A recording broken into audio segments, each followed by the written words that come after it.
Tolong saya. Dia terus berkelayut di punggung saya. Lendirnya bau. Setiap malam dia selalu tindih saya. Tolong, saya takut. Dia tidak mau melepas saya.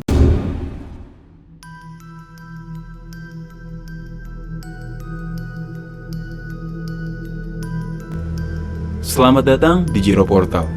Pada episode kali ini, gue akan menceritakan tentang salah satu pengalaman Pak Mono bersetubuh dengan kuntil anak.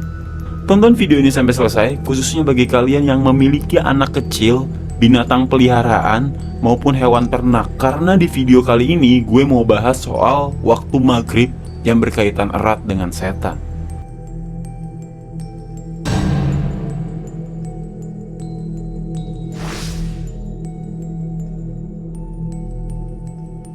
Gue teringat dulu pernah membantu Pak Mono, tetangga teman gue di kampung yang ketempelan sosok kuntilanak yang bergelayut di punggungnya.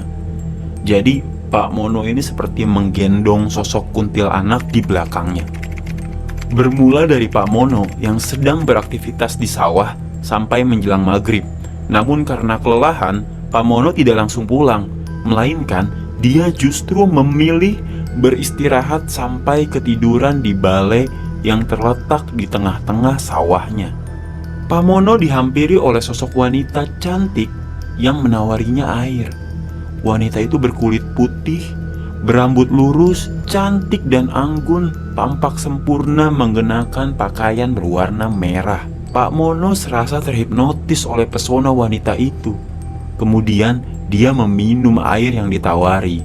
Dan yang berikutnya terjadi ialah Pak Mono seperti tersirap, tak mampu mengontrol nafsunya hingga mereka melakukan hubungan intim.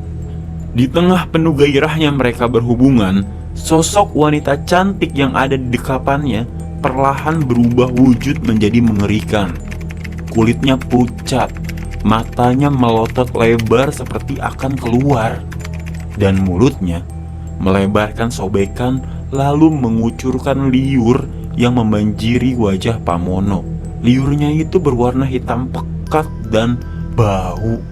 Pak Mono gelagapan, dia ketakutan setengah mati dan jantungnya berdegup cepat. Detik berikutnya, Pak Mono tersentak sadar dari tidurnya, menyadari dia baru saja mengalami mimpi buruk, namun terasa nyata. Merasa merinding dan gak enak, Pak Mono segera beranjak dari balai tersebut dan pergi ke rumah ketika langit sudah tidak lagi terang. Semenjak hari itu, tingkah laku dan gelagat Pak Mono menjadi aneh. Dia lebih emosional, mudah marah, sering melamun, dan selalu pergi ke balai setiap waktu menjelang maghrib, dan baru pulang setelah hari sudah gelap.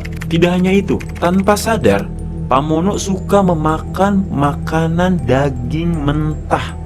Dan itu gak sengaja dilihat oleh istri dan anak-anaknya ketika di dapur. Setelah lebih dari 1 minggu berperilaku aneh, Pak Mono mulai mengeluh sering sakit kepala dan badannya terasa sakit. Kaki-kakinya juga tidak lagi kuat berdiri lama. Kala itu, gue lagi berlibur. Baliknya karena searah jalan pulang diputuskan untuk rehat menginap di kampung temen gue yang kebetulan masih satu wilayah. Di sanalah gue ketemu Pak Mono yang merupakan tetangga. Rumahnya di sebelah rumah temen gue ini, tempat gue menginap. Jer, coba lihat bapak sebelah. Katanya ketempelan. Kalau bisa tolongin, Jer. Ucap teman gue, yang juga sepertinya dia diminta sama keluarganya buat ngomong ke gue. Akhirnya, gue coba mampir ke rumah Pak Mono. Di sana, gue ngelihat Pak Mono lagi duduk di ranjang kasurnya. Dia mengeluh pundaknya berat dan sakit seperti ditusuk-tusuk. Bagaimana tidak, begitu gue lihat ada sosok kuntilanak bermulut sobek yang sedang memeluknya dari belakang. Kuntilanak itu menyanggah kepalanya di pundak Pak Mono. Kuku-kuku panjang dari makhluk itu mendekap dada Pak Mono. Dia seperti mengancam ke gua bakal nusukin kukunya yang panjang itu ke dada tepat di jantung Pak Mono kalau gua ikut campur ke urusan mereka. Ya singkat cerita tentu gua mundur dulu. Besok harinya gua siapin dan cari bahan-bahan perang kayak biasa. Dan malamnya gua lakukan ritual mediumisasi, menciptakan frekuensi melalui residual energi dan menarik makhluk itu ke hadapan gua. Dia mengaku suka dengan tubuh Pak Mono. Lagi-lagi dia minta gua buat gak usah ikut campur. Singkat cerita, proses pergesekan supranatural terjadi dan syukur alhamdulillah dibantu juga oleh doa dari teman-teman dan keluarganya Pak Mono. Malam itu kita berhasil mengusir makhluk mesum itu dari tubuh Pak Mono. Selalu ada dampak dari setiap pergesekan gaib, termasuk raga manusia setelah ketempelan jin atau setan. Pak Mono sempat pingsan dan mengeluh sesak nafas. Gue langsung minta pihak keluarga untuk bawa ke rumah sakit terdekat karena pasti fisiknya melemah dan terdampak akibat ketempelan itu. Karena ketika kita ketempelan, manusia tidak mampu sepenuhnya mengendalikan tubuhnya secara sadar. Petaka yang dialami Pak Mono bermula dari kesialan pada waktu maghrib. Mengapa? Waktu maghrib erat kaitannya dengan mistis. Dari zaman dahulu sampai saat ini, waktu matahari tenggelam memang diwarnai dengan hal mistis, mitos, gangguan kesehatan, pamali, setan, jin, dan bahkan munculnya tindak kriminal. Jadi memang tidak hanya semua yang kasat mata saja yang bermunculan di waktu maghrib, melainkan banyaknya tindakan manusia yang merugikan atau bahkan kriminal seperti pencurian, maling, karena waktu maghrib memang waktu di mana manusia sedang beristirahat ataupun melaksanakan sholat maghrib. Jika dibahas dari sisi mistis, banyak hal-hal yang dianggap mengerikan di waktu maghrib, seperti anak kecil yang dilarang keluar, dilarang menyapu, dilarang tidur kala maghrib, munculnya jin dan setan jahat, menutup pintu sewaktu maghrib, dan serta larangan mandi di waktu maghrib. Kegiatan umum seperti tidur, mandi, bermain, dan apapun dilarang di waktu maghrib. Mengapa? Pertama, memang ini tradisi orang tua sejak zaman dahulu yang masih sangat disiplin dan melarang anak-anaknya untuk keluar pada waktu maghrib. Zaman dahulu memang hal mistis tidak bisa dipungkiri ada, dan mitos pun masih banyak berkembang.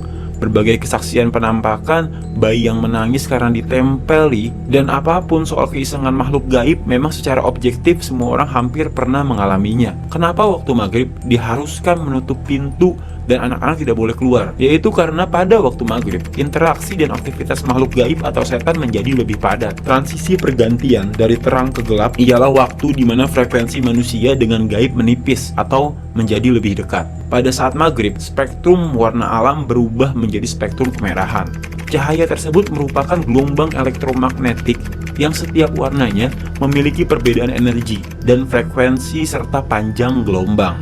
Perubahan spektrum tersebut selaras dengan frekuensi jin dan iblis, yaitu spektrum merah.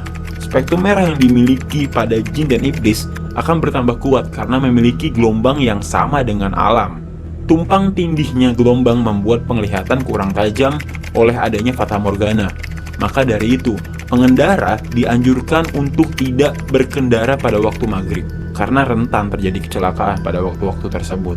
Makhluk gaib atau setan selain mensasar manusia yang lemah secara fisik maupun batin, mereka juga lebih mudah menempel melalui najis atau tubuh yang kotor. Atas dua alasan itu, anak-anak menjadi lebih rentan untuk ketempelan, dan juga tidak hanya anak-anak, bahkan hewan juga bisa ketempelan gaib. Untuk itu disarankan untuk memasukkan hewan ternak sebelum waktu maghrib. Tutup pintu karena pada umumnya setan tidak bisa membuka pintu yang tertutup. Gua Jero, sampai ketemu di video selanjutnya.